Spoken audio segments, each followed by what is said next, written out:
Здравейте! Много често нашите клиенти ме питат: Ваня, как да балансираме между професионалния и между личния живот? И аз почти винаги им отговарям: хора, баланса между професионалното и личното е илюзия.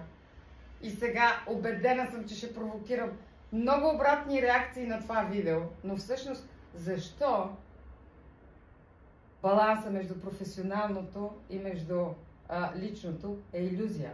Защото ако си представим индивида или аза в кръгчето, всяка една роля, в която влиза този аз, изисква различното проявление на тази роля, т.е. различен модел на поведение. И всъщност ние в колко роли влизаме в нашето ежедневие? Ние влизаме в ролята на съпруги, партньори, приятели, родители, синове или дъщери, клиенти, потребители.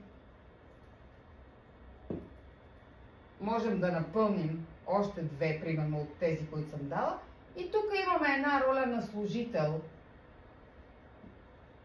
или на професионалист.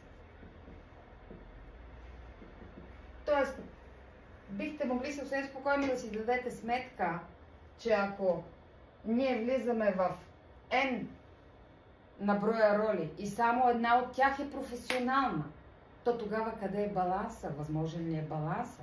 И всъщност, моят отговор към вас и моят съвет към вас за тази седмица е: поддържайте баланса вътре в себе си, вашата собствена идентичност, вашия център. Чувствайте се добре в кожите си, чувствайте се добре в взаимоотношенията, които имате с околните. Тогава ще имате баланса. Всичко останало е илюзия. Последвайте ни на страниците на Dynamic Talent Management за още съвети и препоръки. Прекрасен ден!